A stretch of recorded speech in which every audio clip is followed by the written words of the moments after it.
Mass మహారాజా రవితేజ దర్శకుడు శివ నిర్వాణ కాంబినేషన్లో వచ్చిన ఎమోషనల్ డ్రామా ఇరుముడి బ్రేక్ ఈవెన్ కావాలంటే బాక్సాఫీస్ వద్ద సుమారు 45 కోట్ల గ్రాస్ వసూలు చేయాల్సి ఉంది. గతంలో వచ్చిన రావణాసుర, టైగర్ నాగేశ్వరరావు, మిస్టర్ బచ్చన్ వంటి చిత్రాలు తీవ్ర నష్టాలను మిగిల్చాయి. అయితే ఇరుముడి చిత్రానికి ప్రీమియర్స్ నుంచే సోషల్ మీడియాలో యునానిమస్ పాజిటివ్ టాక్ లభిస్తోంది. త్రినాథ్ పాత్రలో రవితేజ నటన, తండ్రి కూతుళ్ల సెంటిమెంట్, జీవి ప్రకాష్ బీజిఎం విశేషంగా ఆకట్టుకుంటున్నాయి. ఈ పాజిటివ్ బజ్తో ఈ సినిమా సెకండ్ వీక్లోనే 45 కోట్ల టార్గెట్ని సులభంగా దాటేస్తుందని ట్రేడ్ వర్గాలు భావిస్తున్నాయి. మాస్ మహారాజా రవితేజ అంటేనే ఎనర్జీ, బాక్సాఫీస్ వద్ద మాస్ వినోదానికి కేర్ ఆఫ్ అడ్రస్.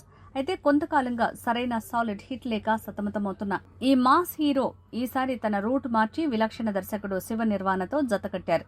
వీరిద్దరి కలయికలో రూపొందిన ఎమోషనల్ అండ్ డివోషనల్ డ్రామా ఇరుముడి. భక్తి, క్రైమ్, తండ్రి కూతుళ్ల సెంటిమెంట్ కలగలిసిన కథాంశంతో తెరకెక్కిన ఈ చిత్రంపై మొదటి నుంచి ట్రేడ్ వర్గాల్లో మంచి అంచనాలు నెలకొన్నాయి. అయితే థియేట్రికల్ పరంగా సినిమా లాభాల్లోకి రావాలంటే బాక్సాఫీస్ వద్ద భారీ లక్ష్యాన్ని అధిగమించాల్సి ఉంది. ట్రేడ్ విశ్లేషకుల అంచనాల ప్రకారం ఇరుముడి చిత్రానికి ప్రపంచవ్యాప్తంగా 20 కోట్ల థియేట్రికల్ బిజినెస్ జరిగింది. దీన్ని బట్టి చూస్తే బ్రేక్ ఈవెన్ సాధించాలంటే 21 కోట్ల నెట్, 45 కోట్ల గ్రాస్ రాబట్టాల్సి ఉంది. రవితేజ గత చిత్రాల ట్రాక్ రికార్డుని పరిశీలిస్తే ఈ టార్గెట్ చేరటం అనేది ఎంతో కీలకం. ఎందుకంటే గత కొన్నేళ్లుగా రవితేజ బాక్సాఫీస్ మార్కెట్ ఆశించిన స్థాయిలో రాణించలేకపోయింది.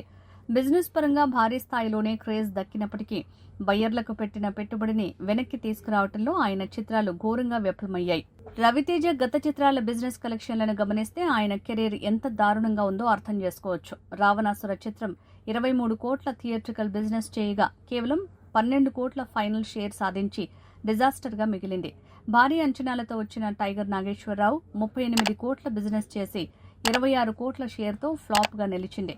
యాక్షన్ ఎంటర్టైనర్ ఈగల్ 22 కోట్ల బిజినెస్తో బాక్సాఫీస్ బరిలోకి దిగే 17 కోట్ల షేర్తో యావరేజ్ ఫలితాన్ని దక్కించుకుంది. ఇక మిస్టర్ బచ్చన్ 32 కోట్ల భారీ బిజినెస్ చేసి కేవలం 8 కోట్ల షేర్ మాత్రమే రాబట్టి భారీ డిజాస్టర్గా నిలిచింది.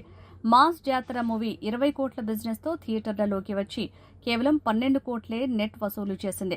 ఇక ఈ ఏడాది సంక్రాంతి సీజన్లో వచ్చిన భర్త మహాశైలకు విజ్ఞప్తి మూవీ కూడా సరిగ్గా 20 కోట్ల బిజినెస్ చేసి కేవలం 12 కోట్లు మాత్రమే రాబట్టగలిగింది.